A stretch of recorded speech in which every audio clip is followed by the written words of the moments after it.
ನೀವೇನಾದರೂ ಕಾಲುಗಂಟು ನೋವಿನ ಸಮಸ್ಯೆಯಿಂದ ಬಳಲ್ತಾ ಇದ್ದರೆ ಒಂದು ತುಂಬ ಸಿಂಪಲ್ ಆಗಿರುವಂತಹ ಮನೆಮದ್ದನ್ನು ಹೇಳಿದ್ದೇನೆ. ತುಂಬ ಇಫೆಕ್ಟಿವ್ ಆಗಿರುವಂತಹ ಮನೆಮದ್ದು. ಇದನ್ನು ನೀವು ಉಪಯೋಗಿಸೋದ್ರಿಂದ ನಿಮ್ಮ ಕಾಲು ಗಂಟು ನೋವು ಅಥವಾ ಕೈಗಂಟು ನೋವು ಏನಿದ್ರೂ ಕೂಡ ಸಮಸ್ಯೆ ಪರಿಹಾರ ಆಗ್ತದೆ. ವಿಡಿಯೋನ ಸಂಪೂರ್ಣವಾಗಿ ನೋಡಿ, ಟ್ರೈ ಮಾಡಿ. ನಮಸ್ಕಾರ ಎಲ್ರಿಗೂ, ಅಮ್ಮಿಸ್ ಲೈಫ್ ಸ್ಟೈಲ್ಗೆ ಸ್ವಾಗತ. ಭಾಳಷ್ಟು ಜನ ಈ ಕೈ ಕಾಲು ಗಂಟು ನೋವಿನ ಸಮಸ್ಯೆಯಿಂದ ಭಾಳಷ್ಟು ಬಳಲ್ತಾರೆ. ಅದರಲ್ಲೂ ಪ್ರಮುಖವಾಗಿ ಕಾಲು ಗಂಟಿನ ನೋವಿದೆಯಲ್ಲ, ಅದು ಭಾಳಷ್ಟು ನಮ್ಮನ್ನು ಕಾಡ್ತದೆ. ಒಮ್ಮೆ ಆ ರೀತಿಯಾದಂಥ ಗಂಟು ನೋವಿನ ಸಮಸ್ಯೆ ಪ್ರಾರಂಭ ಆಯಿತು ಅಂತ ಹೇಳಿದ್ರೆ ಅದಕ್ಕೆ ಬೇರೆ ಬೇರೆ ರೀತಿಯಾದಂಥ ಮೆಡಿಸಿನ್ ಮಾಡ್ತಾರೆ. ಇನ್ನು ಕೆಲವರು ಪೇಯ್ನ್ ಕಿಲ್ಲರ್ಗಳನ್ನು ಕೂಡ ತುಂಬ ತೊಗೊಳ್ತಾರೆ. ಅದರಿಂದ ಅಡ್ಡ ಪರಿಣಾಮ ಆಗುವಂಥ ಸಾಧ್ಯತೆಗಳು ಜಾಸ್ತಿ ಇರ್ತದೆ. ಈ ಗಂಟು ನೋವು ಯಾಕೆ ಬರ್ತದೆ ಅಂತ ಹೇಳಿದ್ರೆ, ನಮ್ಮ ಬಾಡಿಯಲ್ಲಿ ಕ್ಯಾಲ್ಸಿಯಂ ಅಂಶ ಕಮ್ಮಿ ಆದಾಗ ಅದರಿಂದಾಗಿ ಈ ಗಂಟು ನೋವು ಪ್ರಾರಂಭ ಆಗ್ತದೆ. ಅದರ ಜೊತೆಯಲ್ಲಿ ಕೆಲವೊಮ್ಮೆ ಇನ್ಫ್ಲಾಮೇಷನ್ ಸಮಸ್ಯೆಯಿಂದಾಗಿ ಕೂಡ ಗಂಟು ನೋವಿನ ಸಮಸ್ಯೆ ಬರ್ತದೆ. ಹಾಗೆಯೇ ನಮ್ಮ ಜಾಯಿಂಟ್ಸ್ ಇರ್ತದಲ್ಲ, ಅಂದರೆ ಕಾಲು ಗಂಟುಗಳ ಮಧ್ಯದಲ್ಲಿ ಒಂದು ರೀತಿಯಾದಂಥ ಲುಬ್ರಿಕೆಂಟ್ ಇರ್ತದೆ. ಅದು ನಾವೀಗ ಸಾಮಾನ್ಯವಾಗಿ ವೆಹಿಕಲ್ಗಳಲ್ಲಿ ಗ್ರೀಸ್ಗಳನ್ನ ಉಪಯೋಗಿಸ್ತೀವಲ್ಲ, ಯಾವುದೇ ರೀತಿಯ ಫ್ರಿಕ್ಷನ್ ಆಗದೇ ಇರೋ ರೀತಿಯಲ್ಲಿ ಆ ರೀತಿಯಾದಂತಹ ಒಂದು ಗ್ರೀಸ್ ಇರ್ತದೆ. ಆ ಗ್ರೀಸ್ ನಮ್ಮ ದೇಹದಲ್ಲಿ ಉತ್ಪತ್ತಿ ಆಗೋದು ಕಮ್ಮಿ ಆದಾಗ ಈ ರೀತಿಯಾದಂಥ ಜಾಯಿಂಟ್ ಪೇನ್ ಸ್ಟಾರ್ಟ್ ಆಗ್ತದೆ. ಅಂದರೆ ಎರಡು ಮೂಳೆಗಳು ಅಲ್ಲಿ ತಿಕ್ಲಿಕ್ಕೆ ಪ್ರಾರಂಭ ಆಗ್ತದೆ. ಅದರಿಂದ ಕೂಡ ಜಾಯಿಂಟ್ ಪೇನ್ ಪ್ರಾರಂಭ ಆಗ್ತದೆ. ಹಾಗೆಯೇ ಇನ್ಫ್ಲಮೇಷನ್ ಪ್ರಾರಂಭ ಆಗ್ತದೆ. ಈ ಸಮಸ್ಯೆಗೆ ಭಾಳಷ್ಟು ಔಷಧಿಗಳನ್ನು ಕೂಡ ತಗೊಳ್ತಾ ಇರ್ತಾರೆ.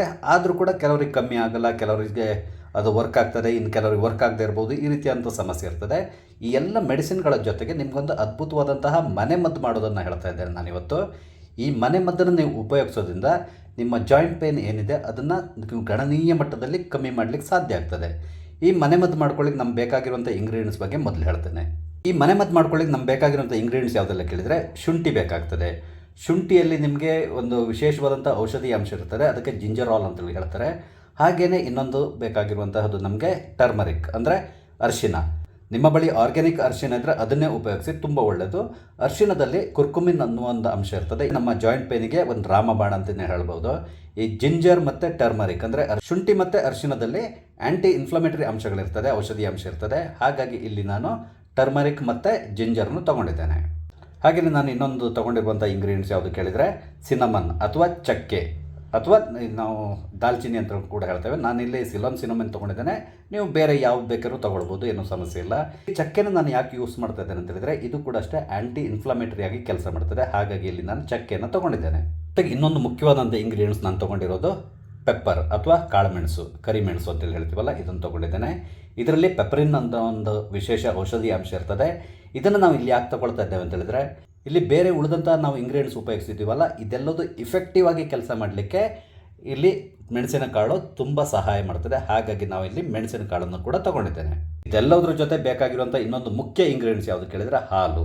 ಹಾಲಿನಲ್ಲಿ ಕ್ಯಾಲ್ಸಿಯಂ ಅಂಶ ಹೇರಳವಾಗಿರ್ತದೆ. ಅದರಲ್ಲಿಯೂ ನಿಮಗೆ ಈ ನಂದಿನಿ ಹಾಲು ಈ ಥರ ಉಪಯೋಗಿಸ್ತೀವಲ್ಲ, ಅದಕ್ಕೆ ಬದಲಾಗಿ ಯಾವುದಾದ್ರು ದನದ ಹಾಲು ಸಿಕ್ಕಿದ್ರೆ ಅಥವಾ ಎಮ್ಮೆ ಹಾಲು ಸಿಕ್ಕಿದ್ರು ಅಡ್ಡಿಲ್ಲ, ಅದನ್ನು ನೀವು ಉಪಯೋಗಿಸಿದೆಯಲ್ಲ ತುಂಬ ಇಫೆಕ್ಟಿವ್ ಆಗಿರ್ತದೆ. ಯಾಕಂದರೆ ಅದೇನು ಪ್ರೊಸೆಸ್ ಆಗಿರಲ್ಲ, ಆದ್ದರಿಂದ ಅದರಲ್ಲಿ ಕ್ಯಾಲ್ಸಿಯಂ ತುಂಬ ಜಾಸ್ತಿ ಇರ್ತದೆ. ನಮ್ಮ ಕಾಲುಗಂಟು ನೋವಿಗೆ ಮುಖ್ಯವಾಗಿ ಬೇಕಾಗಿರುವಂಥ ಇಂಗ್ರೀಡಿಯೆಂಟು ನಮಗೆ ಹಾಲಿನಲ್ಲಿ ಸಿಗ್ತದೆ. ಹಾಗಾಗಿ ಇಲ್ಲಿ ಹಾಲು ಕೂಡ ನಮ್ಗೆ ಬೇಕಾಗ್ತದೆ. ಬನ್ನಿ ಇದನ್ನು ಉಪಯೋಗಿಸ್ಕೊಂಡೀಗ ಈ ಮನೆಮದ್ದನ್ನು ನಾವು ಹೇಗೆ ಮಾಡ್ಕೊಳ್ಳೋದು ಅಂತಕೊಂಡು ಹೇಳ್ತೇನೆ. ಒಂದು ಅರ್ಧ ಇಂಚು ಶುಂಠಿನ ನಾವು ಸಿಪ್ಪೆ ತೆಗೆದು ಅದನ್ನು ಗುದ್ದಿ ನಾವು ಪುಡಿ ಮಾಡ್ಕೋಬೇಕಾಗ್ತದೆ. ಒಂದು ಪಾತ್ರೆಗೆ 1 ಗ್ಲಾಸಷ್ಟು ಹಾಲನ್ನು ಹಾಕ್ಕೊಳ್ಳಿ.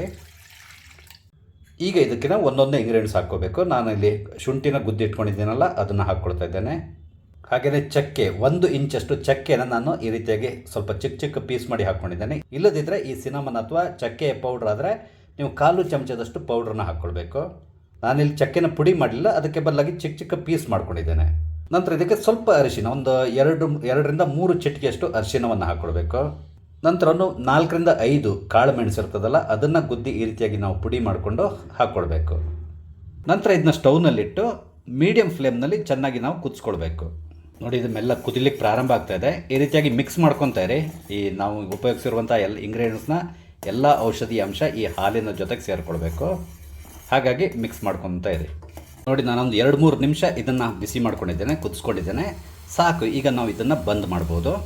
ಬಂದ್ ಮಾಡಿ ಸ್ವಲ್ಪ ತಣ್ಣಗಾಗ್ಲಿಕ್ಕೆ ಬಿಡಬೇಕು. ಈಗ ಇದು ಸ್ವಲ್ಪ ತಣ್ಣಗಾಗಿದೆ. ಇದನ್ನು ಈಗ ನಾವು ಸೋಸ್ಕೊಳ್ಬೇಕು. ನೋಡಿ, ನಾನು ಸೋಸ್ಕೊಳ್ತಾ ಇದ್ದೇನೆ ಒಂದು ಗ್ಲಾಸಿಗೆ.